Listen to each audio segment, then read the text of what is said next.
It has been said that average people want you to stay average. Welcome to the Breaking Average podcast, the podcast designed to challenge you to break the mold that average has on the world. Each episode offers insights directly from those who choose to break average every day. Now, for the latest insights, here are your hosts, Paul Gustafson and Mike Harbour.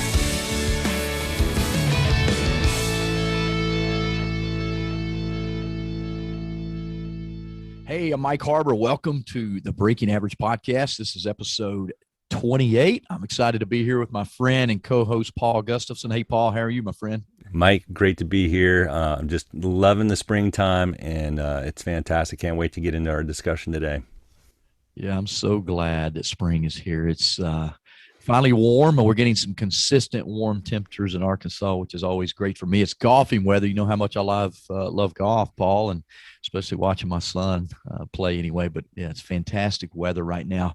We're continuing in our kind of our study, Paul, of your book called Breaking Average, the namesake for the Breaking Average podcast. We're diving into the 7 critical factors to team strong leadership. Tell us what we're going to talk about today, Paul. Yeah, you know, I love this thing on ownership. We're going to be talking about ownership. It is, I think, the missing ingredient for a lot of leaders, a lot of businesses, is ownership. And I'm excited because I've got you, and we're going to have Rick here share in a minute too. But you really kind of honed in on this ownership factor, helped me, at least in my business, and have helped so many others. And I think if people kind of lean in and listen on what we're going to talk about with ownership, it will make a big difference for them, and maybe if they're a coach, helping other people out. So yeah, this is going to be fun. Yeah, I love this topic. Obviously, Paul, as you know, I was kind of helped co-author this chapter in the book, Breaking Average. But I think it's the deal breaker really in all of leadership, right? I mean, if you just look at what's going on in the world today, no one is wanting to take ownership, right? I mean, and not to get political here, but you look at the politicians, they just point fingers at each other, right? No one takes ownership and solves problems. And that's really what ownership is all about. And I'm excited to dig a little bit deeper into that topic today, Paul. But you really tell some great stories in this chapter. Why don't you share a story with our listeners to kind of set up the chapter of ownership out of the Breaking Average book? Yeah, this is a great story. I love it. And we've all been influenced by this company I'm going to mention here in a minute. In fact, you're probably using a device today that has some element of their design. This is Intel I'm talking about. Intel, right? The Intel inside kind of thing. All our computers, our devices, our handhelds, our smartphones, so many of it are influenced by the microprocessors that are in there, and Intel changed the game. But what's really interesting is the Intel story. The Intel story, you know, they were making memory chips, and I won't get into that too much, but it was going well initially, but then they were getting just hammered by Japan because they were manufacturing memory chips so much cheaper and selling them, and they just weren't making money. And so they had to do a shift, and they had a little operation on the side on microprocessors. They weren't sure they could do that kind of thing initially, and they did. And then they realized, well, wait a minute, maybe that's where we need to put our eggs now. We need to put our focus on that. So they pivoted, focused just on microprocessors. Rest is history, right?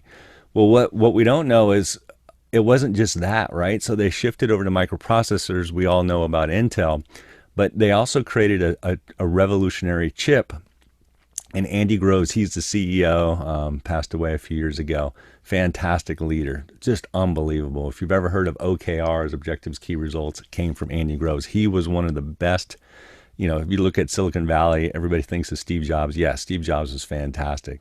Andy Groves was the pioneer of that, I believe. And one of the things that took place was they built this incredible chip, a 16-bit chip, the 8086. It was the world's first commercial 16-bit microprocessor.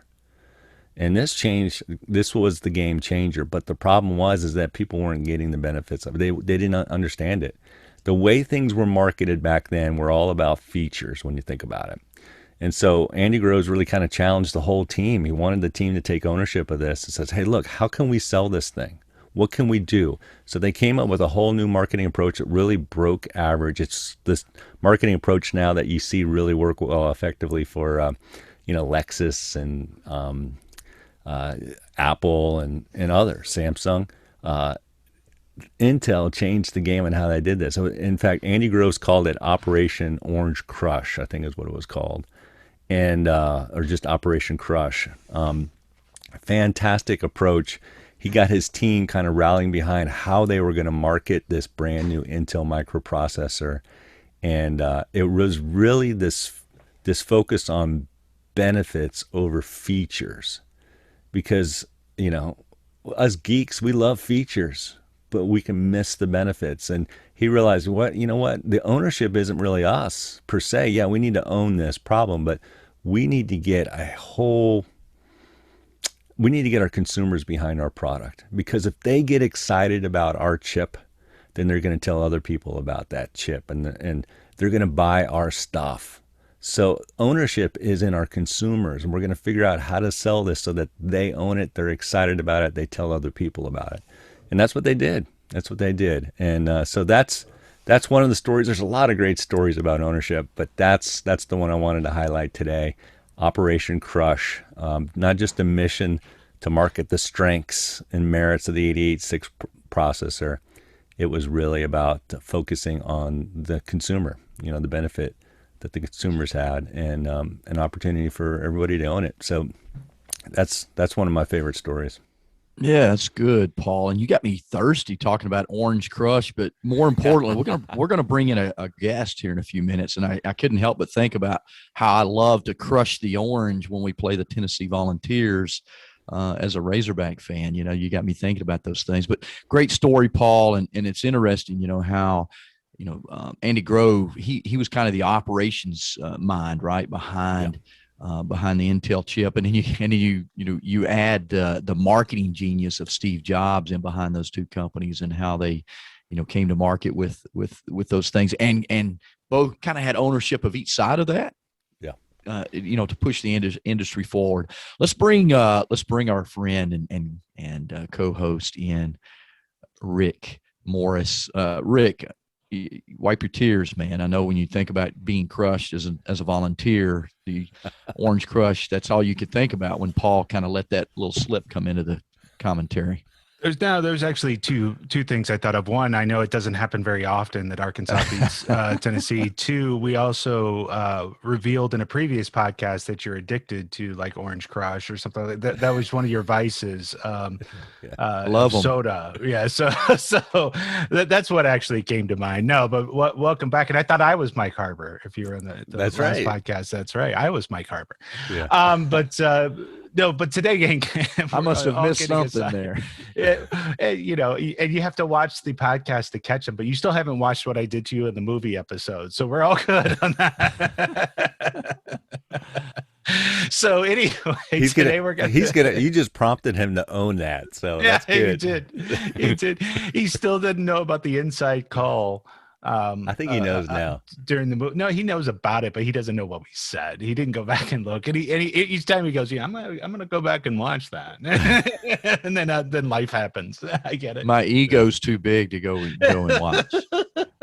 Yeah, that was so much fun. But today we're going to talk about the three elements of this factor, and the elements are define the opportunities, which is the beginning portion of ownership, empowering team members, which we're going to talk about that on the next podcast, but I can't wait to debate the word empower, and then implement solutions. Those are really kind of the three things. And what I love, the quote I found for today, when we start talking about opportunities, a lot of people think opportunities, fall into your lap, right? In that that people get lucky with certain opportunities. And I think it's a lot of preparation and design in that defining the opportunity piece. Even John talks about sowing seeds, right? You sow seeds, and some will fall on fertile ground, but you can't reap what you don't sow. And the quote I found actually comes from Warren Buffett, and he says, "Someone's sitting in the shade today because somebody planted a tree a long time ago." And I love that quote. So that's what we're going to be talking about today, is defining the opportunities.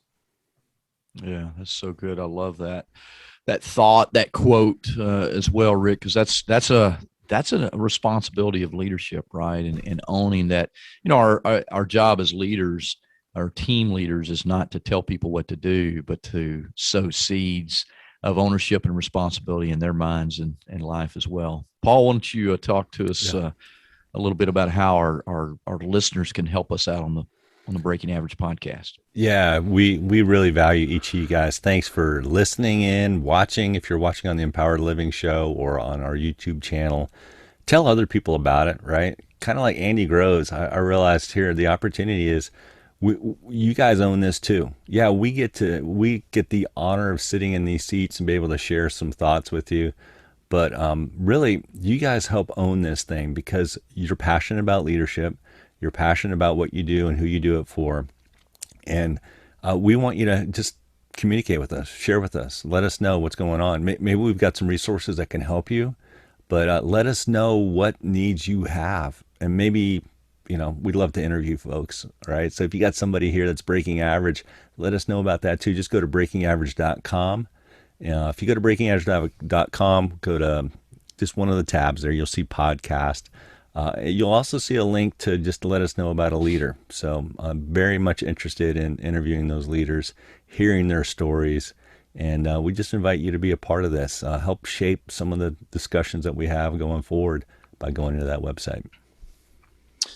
Yeah, thanks for that, Paul. We have a cool sponsor today we want to highlight as well. Rick, you have some information about our sponsor. That's right. Our sponsor today is Trudy Menke and her company's Reframing Leadership. Trudy's a contributing author to the book Breaking Average, and potentially someone that we may steal away and have join us coming up. We'll just have to see that in the future. But she helps business leaders and teams foster connection, which is actually built on trust.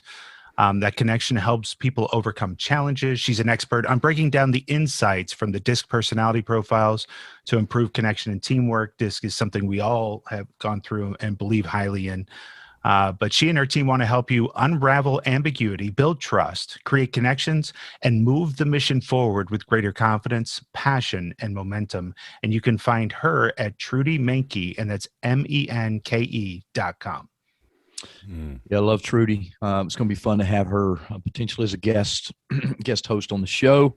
And I've done some work with Trudy, and I've had the pleasure of working together with some teams. So she's sharp and a very calm voice as it relates to leadership and helping build team culture as well. So I'm excited to have her as part of the Breaking Average podcast coming up soon. Hey, let's shift gears a little bit, Paul, and talk about what it means to define ownership. We're in this chapter of ownership in the Breaking Average book, and we would just want to kind of shift gears a little bit into what does it mean? Why does it matter as it relates to ownership? Paul, let's jump to you first, and then we'll bring Rick back in. Yeah, it's great. And that story of Intel, there's still more to it, and I don't want to keep unpacking that story, but there's a key point to that, right? By defining the opportunity for others to own, right? By creating a cause, by starting a challenge, boy, we can make an impact. We could change the world, right? So when I think about ownership, it is absolutely a critical factor. We started with vision for a reason, but because we wanted to eventually get to this piece.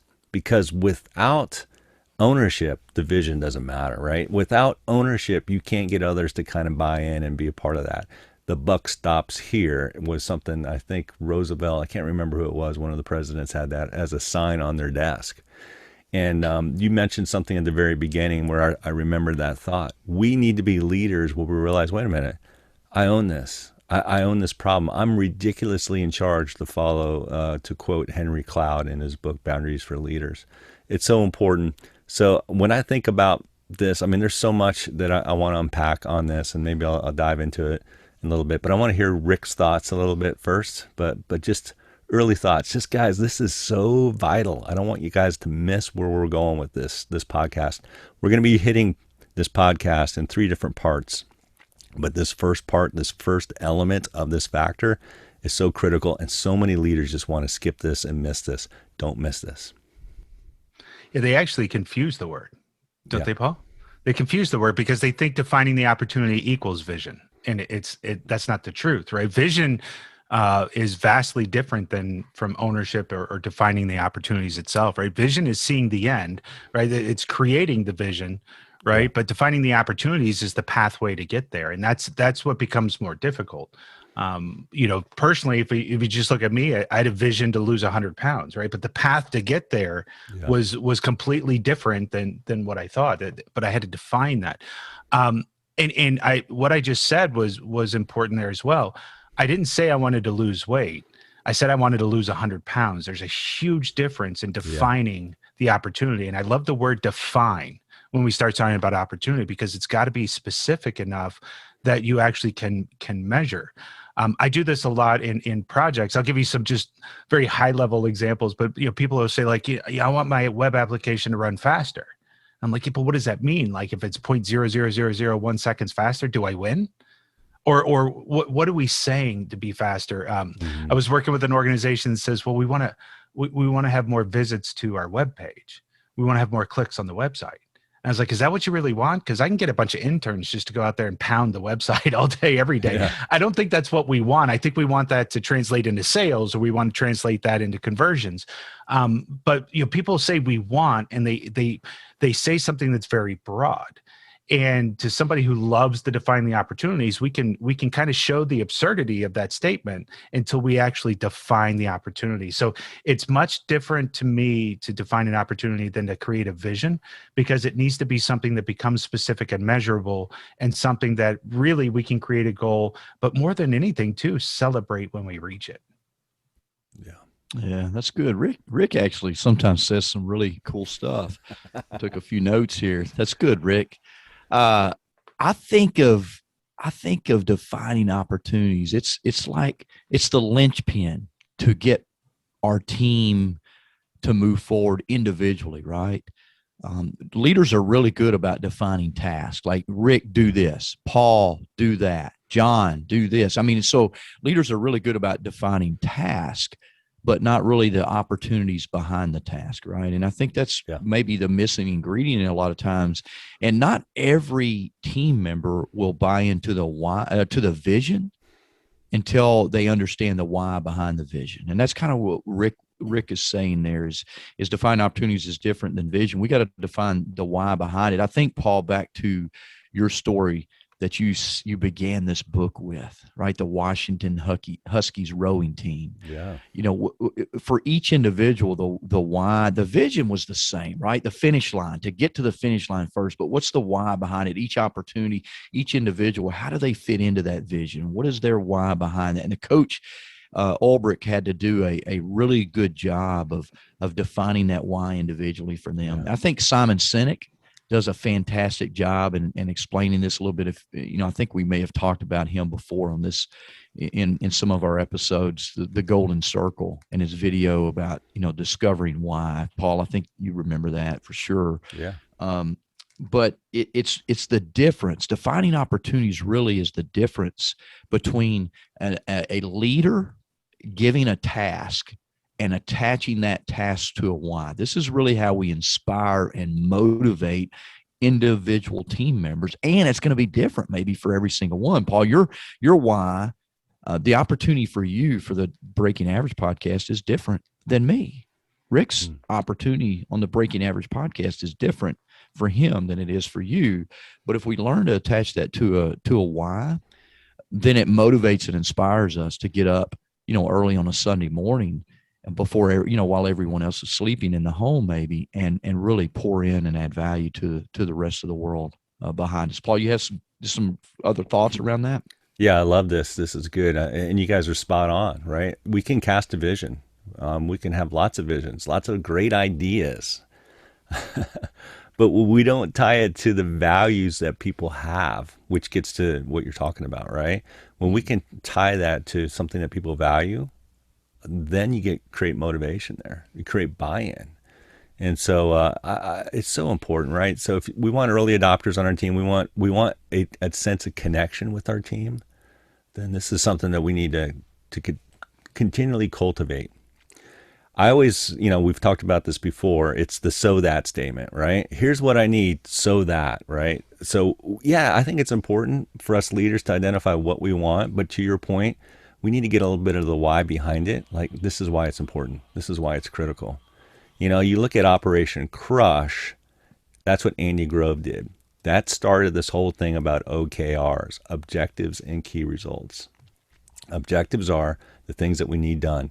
Key results are, well, here are the things that will prove that we got that accomplished, that we can get this thing done.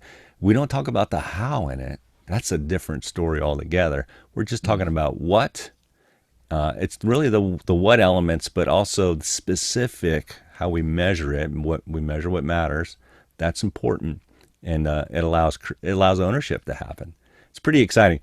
Amazon, if you follow their story, they kind of took the whole Intel model, right? I don't know if Intel still follows what they practice and preach, because Andy Groves obviously is no longer there.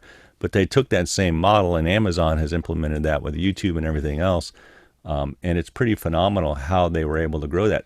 If you watch the path of Amazon or Google, any of those, you'll see a growth path there that is pretty extraordinary. How did they grow the way they did? They grew the way they did because of ownership. So it's pretty strong, I think. Yeah, ownership is critical, right? And when we think about this from a breaking average standpoint, ownership begins with the leader first. I talk about this a lot, the law of the pitcher that John Maxwell's taught us all, right? People do what people see. As a leader, you got to have ownership. You got to own the responsibility to drive the mission forward, to connect it to the why and inspire others. So let's shift into how we talk about that a little bit more, how we cultivate this idea of ownership and defining opportunities for others that we lead that are on the team. Rick, why don't you kind of dive in, take first stab at this? Yeah, I want to take the law of the picture a step further, because it's something that we talk about in project management. So you have the law of the picture, which I love, but I use the analogy of a picture on a puzzle box. Mm-hmm. Because it's one thing to establish that picture, right? But if we don't have that picture to refer to as we're putting the pieces together, then the puzzle is useless, right? When I talk about defining the opportunities with leaders, we're talking about keeping that box front and center while we're putting all these pieces together, because we can't lose sight of that picture, because the picture will change if you don't have it there to focus on, right? If it's not defined well, then the target moves. So I think defining the opportunities absolutely sets the stage for success. But one of the things I like to look at it from my standpoint as a project manager is the unintended consequences of certain actions and behaviors.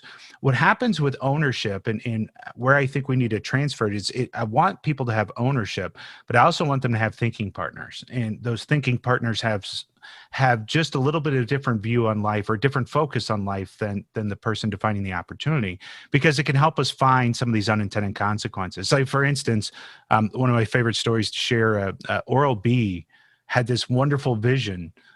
It was like the Cadillac of flossers, right? It was this hummingbird flosser. It was supposed to get all the hard to reach spots, and it was a great thing.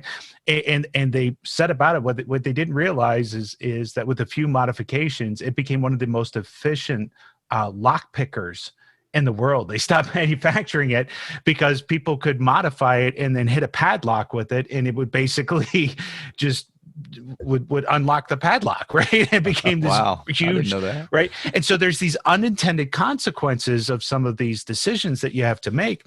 But beyond that too, I think large companies, and I love the Intel story because they pivoted, right? But I've watched so many companies hold on to the idea. Everybody's been through the Kodaks and the fact that they found the digital thing, and Xerox invented the mouse and the graphical user interface and gave that away to start Microsoft and Apple.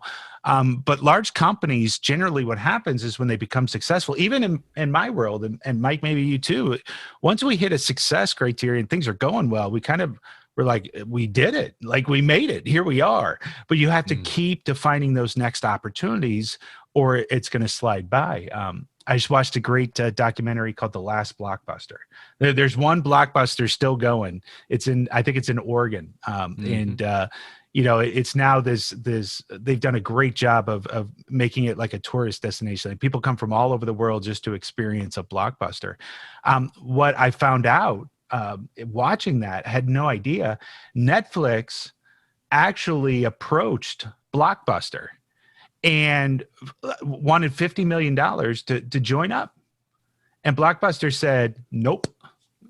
Right? Didn't see the opportunity, didn't see the vision, didn't define where they were going, didn't see the technology change it, and said no. Basically laughed the guy out of the room. And, that became the detriment. And Netflix isn't really the cause of why Blockbuster went down, but at the same time, that's what everybody thinks. So it's not just, when we start talking about transferring, it's not just about defining the opportunities, but it's continually defining the opportunities, because even though you have whatever idea come to fruition, Intel did it. They got a 16-bit processor. Yeah, if anybody used the 8086 right now, they would. If their web page doesn't show up immediately right now, they're like, my phone's broken. Right, that 8086 can't hang with technology today. But Intel's still around. Right, you got to continually define the next opportunity, what's next, and what's going. So those are my thoughts. Yeah, that's so good. Paul? Yeah, this is so good. I love the Blockbuster story, the Netflix story, and that flosser. I might need it, actually, to floss. I went to the dentist last week. In fact, my dentist said, it's funny. She said, do you floss? I said, well, occasionally. I said, why is it important? Well, you only need to floss the teeth you want to keep. And she's talking about taking ownership of the things that are in our care and responsibility, in our custody. We need to take ownership of that. And if we're leading a business, we have that opportunity, we have that need. Imagine if Blockbuster pivoted and they said, you know what, we need to take ownership of how we're going to serve our customers. We're going to think about our customers and not about us. We're going to think about who we want to serve and not about us per se in terms of what we're trying to do, because the old school way of how we got to where we are today isn't going to get us to where we need to go tomorrow. We're going to focus on our customers. Those businesses that focus on that, the end user, the value that's being provided there, that makes a difference. And we have that same responsibility, and I think it's important for us as leaders. Yes, we need to own the objectives, but we need to, and we're going to talk about this next podcast next week on empowering, because empowering, once you identify the opportunities, you've got to relinquish control a little bit. Doesn't mean that you give up ownership, but what you're doing is you're sharing ownership. And so that's what this is all about. It's about creating a space and a place for ownership to be shared. It's so powerful. But yes, you got to model it. You got to identify the who's, right? Who's on your team? What are the strengths that they have? But who's this opportunity for? Who are you really supporting? Why did you build your business in the first place? That's who you're serving. How can they own a part of it? Seth Godin really kind of hits this on his approach with marketing about building tribes, building a community that's really involved in this. Really powerful. But I love Harry Truman's quote. I think it was Truman who also said, hey, a buck stops here. That was the sign on his desk. I think that was Truman. Somebody fact checked that for me. But he had another quote that was really powerful. He says, it's amazing what you can accomplish if you don't care who gets the credit. It's amazing what you can accomplish if you don't care who gets the credit. And love that thought. I think that's so powerful. And then Tina Yoder says that people never seem to, she makes this great comment. She says, people never seem to amaze me.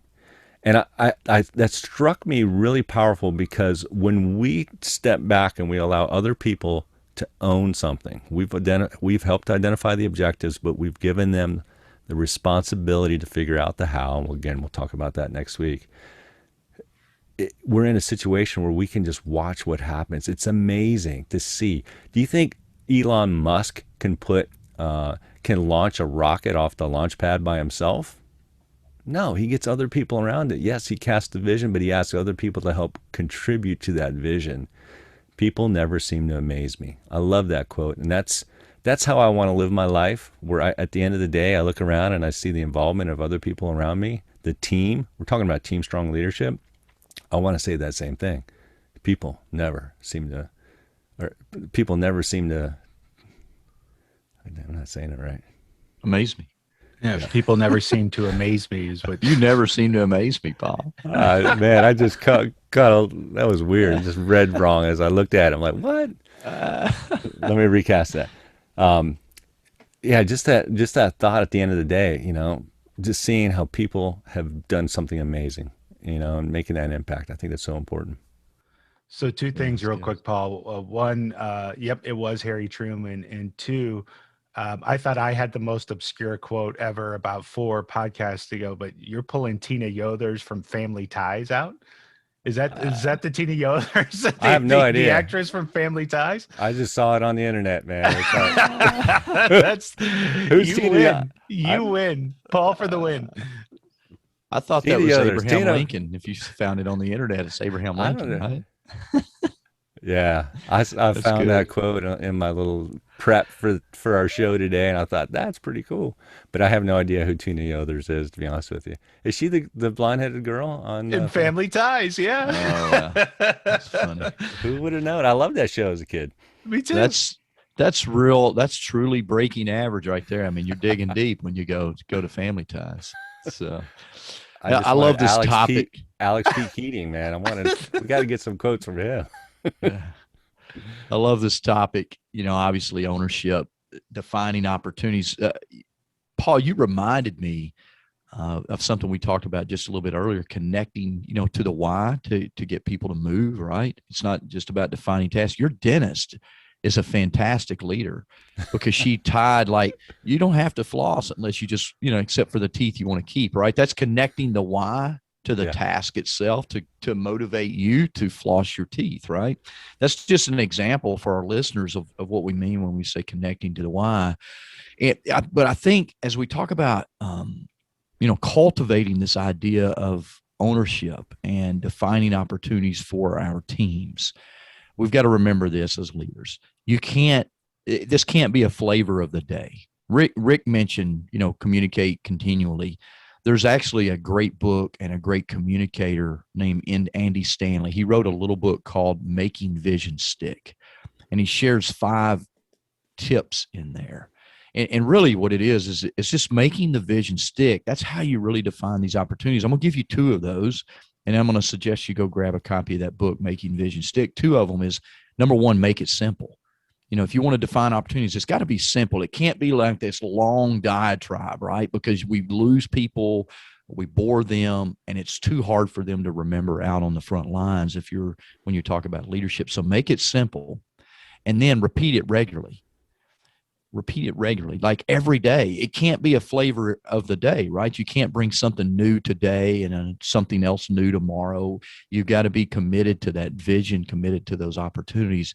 And make it simple, and then repeat it regularly. This is how you cultivate this ownership, or this idea of defining opportunities, and cultivate the ownership in your teams, so that when you're gone, right? I'm a big believer that as a leader, leadership's not what happens when you're in the room. It's what happens when you're gone, like when you're on vacation, when you're in a meeting, when you're sleeping, whatever. Leadership is what happens when you're not around. So if you haven't repeated it regularly, then you can't cultivate the idea, because people haven't bought into it yet, right? And so, we could talk again. That would be a whole nother podcast conversation that we could have, and maybe we could do that at some point. But before we spend another hour on this, let's move to the next portion of our show, where we want to talk about our sponsors. How about that, Rick?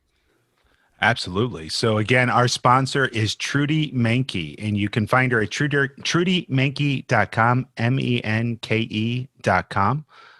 She is an expert on building trust, on helping you define these opportunities and help you grow as a leader. So please reach out to Trudy, and we thank her so much for being a sponsor to this podcast.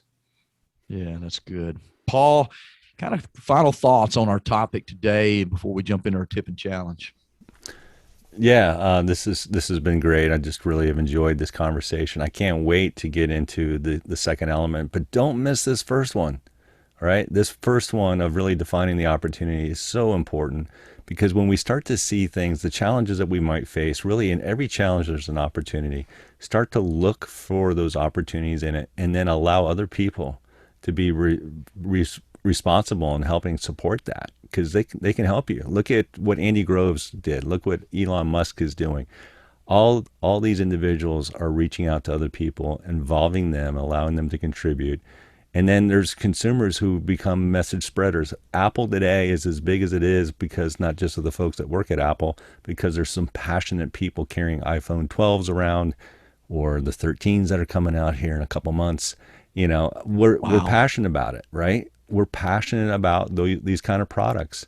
I've got friends who drive there's a BMW group at work. There's a couple guys with it, and they just love their BMW. I've never driven a BMW, so I don't know. Maybe I ought to, but they're passionate about it.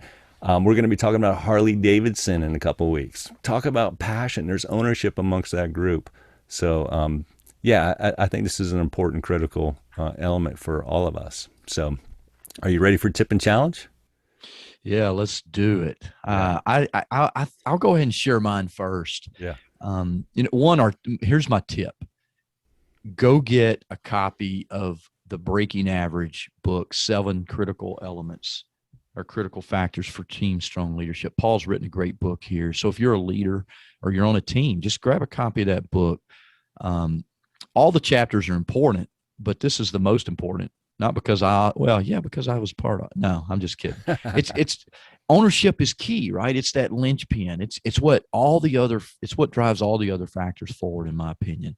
So get a copy of that book. Also, go listen to Simon Sinek's Golden Circle video on YouTube. I think it's a great video to connect, help connect the why to all the tasks to really define the opportunities for your teams. And then also grab a copy of the book, Making Vision Stick by Andy Stanley. I think Breaking Average, the video, Making Vision Stick, those three resources right there can help you be a better leader and to help you define opportunities and drive ownership in your team. Here's my challenge. I said it at the very beginning of this episode, but now I'm going to make it about you. As leaders, we have to quit pointing fingers at other people and define our own ownership. What does ownership look like for me? Where have I blamed others as a leader of a team, as a family, and a community? Wherever you lead, where have you pointed the finger at someone else and not stepped into your own ownership? Leaders go first. And so I want to challenge you to take ownership of whatever it is. Maybe you have a problem, maybe you have a challenge in your community or the company that you work for. Where can you own that and provide a solution for moving forward? Paul, that's my tip and challenge today. I love it. Yeah, it builds that really is the basis for what I want to share too. I think it's so important. Mike has given you guys a great tip as far as those resources, great challenge. I would say, just to add to that, take inventory, guys. Take an inventory of what you have. Who are the who's in your life? Who's around you? Who's on your team? Who are you serving? All right. So as you start to think about what their needs are, what their values are, what their needs are, then you can start realizing, oh, wait a minute. Okay. They're there to help. They want to see you succeed and win. How are they helping? Ask that question. How are they helping?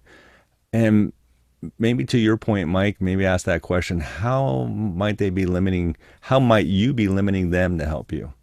Maybe there's something that you're doing or not doing that allows them to be able to take ownership and be a part of that opportunity, because that's really where we need to focus in on. Because leadership, I mean, I'll be honest with you guys, it's easy to become a control freak, right? It's easy to say, I need to keep ownership of this. I'm going to be the owner of this. No. Ownership is shared. Ownership needs to be shared. You are still ridiculously in charge if you're the leader, again, quoting Henry Cloud, but you've got to share that ownership. Shared ownership starts by sharing the opportunities. Ask a couple questions like, hey, guys, here's what we need. You tell them why. Here's what we need. What can we do? What can we do to solve that? What can we do to make an impact? What can we do? Allow them to share their thoughts. And it's pretty powerful. Again, Andy Groves modeled this. I think you and I can do this too in our leadership. And guys, this has been so much fun. I've really enjoyed this podcast. This is good. Yeah, great topic, Paul, as well. Rick, any closing thoughts for you before we wrap up today? No, I think your suggestion to watch the Simon Sinek video. I think that's one of the must-haves for any leader, just to start to understand that piece. So I would second that for sure. Yeah. So good. So good. So good. That's a Paulism right there. So good. Paulism. So good. So good. Everybody I had to get repeat that it. Yeah. So good. Hey, yeah, we have fun, guys. I hope you guys know, everybody watching and listening, we do have a lot of fun. So you should hear some of the jokes we crack before and after our podcast, but even during it, like this one right here, the so goods, it happens a lot, but we have fun. Hey, guys, we invite you to go to our website, breakingaverage.com. Check it out. We've got some resources there for you. We want to help you in any way we can, but we want to hear from you because, again, you really own this podcast as well. We want to be reflective of your needs and help you with your challenges and give us some insights. So we'd love to hear from you.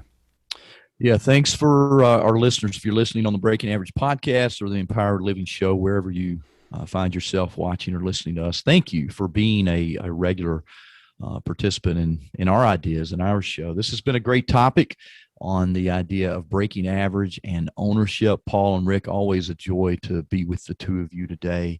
I'm inspired by our mission of leadership and breaking average. We hope you will join us again on the next episode of the Breaking Average podcast. Thank you for listening to the Breaking Average podcast. If you loved what you heard, please take a moment to subscribe.